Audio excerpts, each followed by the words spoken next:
105方啦，佢總價就係85萬左右啫，相當於首期大概係22萬左右就可以攞低噶啦。喺呢度同大家介紹個專門做豪宅嘅專家。賣個廣告先，我哋嘅 YouTube 主頁上面咧有條 link 嘅，大家可以 click 翻入去，入邊咧會定期更新翻唔同嘅路線嘅一個睇樓團嘅，有興趣嘅朋友記得留意翻啦。Hello， 各位老記，我係 Gary 啊。咁今期 Gary 咧翻到嚟東區呢度，同大家介紹個專門做豪宅嘅專家華雄企業圈。咁講緊呢個樓盤嘅話咧，佢地理嘅位置咧，簡直就非常之優越啦。因為中山嘅地鐵嘅話咧，將於27年就開通嘛。咁我哋項目嘅話咧，距離翻我哋一個興中站啦，同埋石岐站啦，車程大概就係5分鐘就可以去到噶啦。咁而且嚟講嘅話咧，因為而家中山嚟講都多咗好多香港朋友啦，會上嚟呢邊度假啦，或者係遊玩嘅。咁我哋前邊一個盛景上風 CBD 咧，距離翻我哋呢度同樣都係5分鐘車程就可以去到噶啦。咁盛景上風呢度咧，樓下咧有翻個永東巴士去翻香港嘅。咁呢個項目嚟講咧，而家可以見到啦，佢有啲園林啦，咁包括我哋啲樓啦，已經全部起好晒噶啦，非常合適一啲想喺中山市區揾翻個地段成熟，而且又係現樓，而且最重要就係一個保值高一個朋友仔啊！因為成個項目嚟講咧，佢周邊咧都係一個豪宅居多嘅，覺得我哋隔離嘅貝朗悅啦，而家賣緊大概就係2萬蚊一個方啊！咁而且周邊啲二手價位大概都要去到15,000、16蚊一個方嘅。咁我哋早段時間啦，都有去睇過前邊嘅一個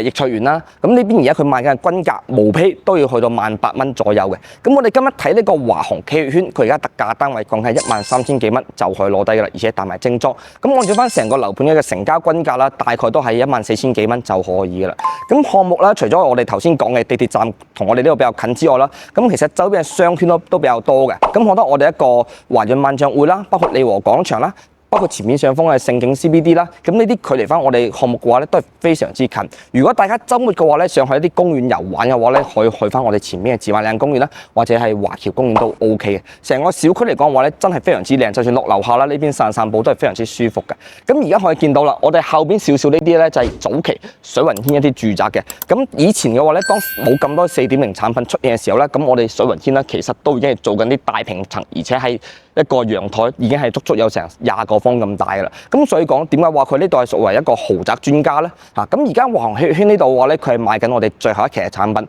咁一共有我哋一個6棟樓嘅，咁佢項目嚟講嘅話咧，佢有一個1棟、7棟同埋10棟喺度賣緊嘅，咁至於佢嘅2棟、8棟、9棟就暫時未開售。咁我哋今期同大家最要介紹嘅產品咧，就係有我哋個105方啦，同埋一個130方嘅。咁而家嘅話咧，我哋咧就先上去我哋嘅7棟示範單位呢度，同大家睇睇佢嘅105方嘅格局係點嘅先啦。OK， 各位老記，咁而家咧，我哋就上到嚟我哋嘅7座示範單位呢度，同大家介紹下嘅。咁我哋咧就先睇翻我哋細戶型先，105方嘅。咁我哋105方呢邊嘅話咧，佢係交樓標準啦，都係一個子母門嘅，一個豪宅嘅標配。咁同時咧，呢邊都係配備咗我哋一個指紋密碼鎖。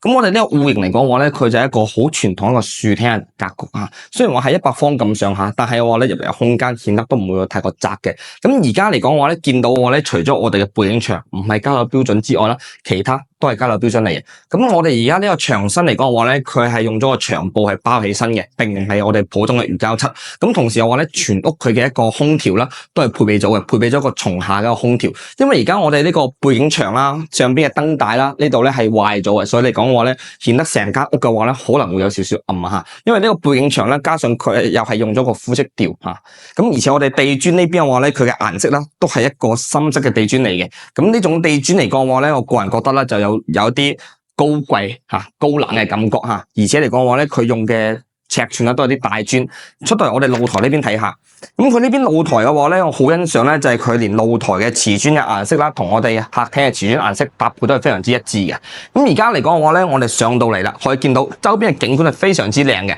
咁我哋右手邊少少呢邊咧就我哋一個華潤萬象匯啦，咁包括我哋一個利和廣場啦，咁包括前面嘅盛景上風啦，咁同埋前面嘅一個遠洋大信啦，呢啲等等嘅大型商圈地標全部都可以望到嘅。咁至於我哋頭先講嘅一個華僑城公園啦，同埋紫馬嶺公園咧，就喺前面少少啦。咁而家我哋示範單位呢度咧係個16樓嘅，咁如果你係選翻個10樓以上嘅話咧，其實視野咧都係非常之好，冇任何遮擋噶啦。咁而家呢個露台嚟講嘅話咧，佢尺寸咧都係大概還可以啦。如果我自己喺度裝修啦，我可能會將佢封咗窗佢，將成個客廳都會做得會更加大少少吓。咁而家咧，我哋再入嚟我哋嘅廚房呢邊去睇下。咁而家我哋呢個位置啦，餐廳位啦，呢度係可以放翻張4人台都 OK 嘅，長台又得，或者一個圓台都 OK 嘅。咁而且到時交付嘅時候嘅話咧，呢個廚房啦都係有翻個推拉門俾大家嘅。咁105方嘅話咧，佢呢個位啦係可以放到個雙開門冰箱，係完全冇問題嘅。咁同時啦，佢呢度嘅加樓標準啦，都係一個老闆嘅3件套。咁同時佢啲鏡櫃啦，包括呢啲櫥櫃啦，其實都係比較靚仔嘅。因為而家佢嘅一啲裝修嘅顏色風格啦，你可以見到都係以深色調為主嘅。咁深色調嘅一個裝修風格嚟講咧，就會顯得成間屋啦會比較高貴大氣啲嘅。咁我哋出邊呢度咧，仲有翻我哋個生活露台添嘅。咁呢邊露台嘅話咧，直接望出去咧，就可以望到我哋一個萬象匯噶啦。咁樓下咧就有翻我哋一個地鐵站。所以點解我頭先一開始就講呢個位置嘅 location 真係非常之靚仔嘅，而且佢周邊嘅商圈配套啦，都係非常之齊全，好適合翻一啲想喺中山市區揾翻啲地段成熟啊，配套又方便嘅朋友仔吓。咁而家過嚟我哋嘅休息區去睇下先。咁呢個休息區嘅話咧，佢連房間我哋一個牆身嘅牆布都係我哋加樓標準嚟嘅。咁同時我哋房間嘅空調啦都係包埋噶啦，包括我哋地下嘅呢啲木紋磚啦都係有喺度嘅。咁你留意翻佢一個插蘇位置啦，基本上係一張1.5米嘅床，再加我哋嘅一個衣櫃係冇問題嘅。因為呢邊望出去視野咧係冇任何一個遮擋。咁我哋房間對開過嚟啦，呢邊咧有翻我呢一個公衛洗手間。咁我哋公衛洗手間嘅話咧，你可以留意翻，佢連鏡櫃啊都係要做到翻我哋馬桶上邊呢個位置嘅。咁呢一點嘅話咧，好多樓盤嘅話咧，可能就唔會做嘅。而且嚟講話咧，佢空間感都比較大。咁呢度嘅話咧，仲有翻我哋最細間客房添嘅。咁呢間客房嚟講，雖然話佢係最細面積，但係嚟講，約莫大概都有翻8個方左右嘅。到時呢張床嘅話咧，佢係做喺呢個位置度吓，做翻個榻榻米嘅設計。咁呢個空間咧，到時可以做翻張衣櫃又得，或者放翻張書台都 OK 嘅。或者咧，你可以將呢個房間做衣帽間吓，同主人房打通都係冇問題。咁我就入到嚟主人房呢度啦。咁佢主人房嘅話咧，佢一個套間嘅洗手間啦，其實都非常之大嘅。你可以見到佢嘅空間感啦，其實都尚算 OK 嘅。咁而且嚟講嘅話咧，佢房間嘅主人房啊，佢係配備咗個270度轉角嘅一個採光位嘅。咁佢呢邊嘅話咧，視野係真係非常之靚仔啊，冇任何嘅遮擋吓。咁而且嘅話咧，最重要嘅話咧，就係我哋呢邊嘅加樓標準啦，佢嘅玻璃係用咗個雙層中空隔音玻璃嘅。咁因為而家我哋樓下啦，分別係我哋一個書文東路啦，同埋一個喜灣道。如果係晚黑嘅話咧，車流量比較大少少啦，可能都係會聽到少少一個噪音嘅。但係呢邊用咗個雙層玻璃之後咧，其實完全係冇任何感覺吓。咁我哋主人房呢度嘅話咧，你都係留意翻佢個插蘇位啦，都係一張2米嘅標準床就可以做到噶啦。咁而家佢呢邊咧就做一啲背景牆嘅，咁但係到時我哋加樓標準咧就係冇呢啲背景牆嘅。大家咧可以利用翻我哋公司呢個23,800一個家私家裝套餐去訂製翻啲鞋櫃啊，或者做翻啲背景牆都 OK 嘅。咁而家咧我哋咧就過翻去睇個大少少嘅130平方啦。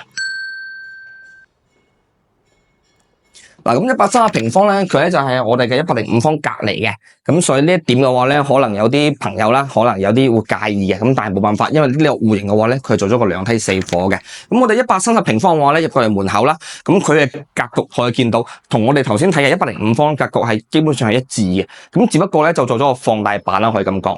咁呢個位置咧，做空間咧會比我哋頭先會更加之大吓，呢邊我咧放翻張6人台都 OK 嘅。咁同時咧就係廚房嘅空間咧會比我哋頭先啦都係更加之大嘅。頭先嘅話咧有啲 U 型廚房，但呢度嘅話咧就係一個 L 型一個廚房吓，因為而家佢有啲燈啦，可能有啲壞地，所以 Gary 呢邊就冇開嘅。咁足以見到佢而家我哋呢個採光一個光線問題，因為而家係晏晝大概係4點零鐘嘅時間吓。咁我哋廚房出邊咧，呢邊仲有個生活露台添嘅。咁呢個生活露台咧，相對嚟講嘅話咧，可能光線就唔係咁好嘅，因為佢呢度咧係會同我哋隔籬一座樓啦係會有遮擋嘅。咁所以呢個生活露台咧，呢個位啦，建議到時大家可以將佢封咗佢，到時候出邊咧就放翻我哋一啲洗衣機啊、乾衣機啊都 OK 吓。咁我哋過翻嚟我哋呢個客廳啦。咁呢個客廳嚟講嘅話咧，開間大概係4.3米左右嘅，會比我哋頭先嘅105方嘅開間係會大嘅吓。呢個位置嘅話咧，將近大概係有翻我哋一個17個方左右一個大客廳嚟吓。咁同時咧就係我哋一個主露台啦，佢呢邊呢個露台咧係一個長露台嚟嘅，會同我哋隔籬呢間房間係會一個相連通吓，大家可以留意翻，係會同我哋隔籬呢間房會相連通嘅。咁呢種陽台佈局啦，咁其實 Gary 早期咧都介紹過好多種裝修風格嘅，就係大家如果覺得呢個露台要封窗嘅情況之下，可以將佢褪出去啦，又或者我可以將呢度位置再間多埲牆，將我而家身處呢個位嘅露台空間同我哋呢個房間係打通，將呢間房擴大都 OK 嘅嚇。咁至於景觀方面啦，同我哋頭先105方望咗係一致嘅啦，都係望翻我哋一個 CBD 啦，同埋真係呢個位置晚黑望出去嘅城市夜景真係非常之靚嚇，燈光火猛嚇。咁而家啦，我哋咧都係過翻去我哋一個休息區啦，呢邊俾大家再去睇睇嘅。嗱，咁呢個過渡位嘅話咧都比較長，因為呢度咧係做咗個4房嘅佈局。咁而家睇嘅呢間係我哋嘅第一間客房。咁頭先講到嘅，大家可以將呢個露台將佢封咗佢，將呢間房褪出去都 OK 嘅。咁如果褪咗出去嘅話咧，到時我哋一個衣櫃啦或者衣帽間啦就可以做喺我哋出邊呢個位啦。咁呢個位置嘅話咧，就單單放翻一張床啦，同埋佢一張書台就 OK 啦。咁而家發展商呢個位嘅話咧，係放咗一張1.5米嘅標準床嚟嘅。如果你話到時將衣櫃放喺出邊嘅話咧，咁呢個空間就真係非常之闊落噶啦。咁對面嘅話咧就係翻我哋一個公衛洗手間啦。咁呢個公衛洗手間嘅話咧，會同我哋頭先105方佢嘅交樓標準咧係一致嘅，都係鏡櫃啦，都係全部到頂嘅。咁隔籬啦，呢邊咧會有翻一間兒童房。咁呢間兒童房嘅話咧，相對嚟講佢採光係會暗少少噶，因為嚟講嘅話咧，佢嘅窗口啦係開喺呢個位置度，而且呢個窗口嘅話咧，佢採光面唔算話特別大，而且咧隔籬咧係有我哋另外一座嘅一個樓宇嘅，咁所以嚟講嘅話呢個房間採光就相對講會差少少。咁如果係做翻個書房啦，或者做個電腦房，其實都還可以。如果做水房咧，可能就要考慮到一個採光問題。咁而家過到嚟啦，可以見到啦。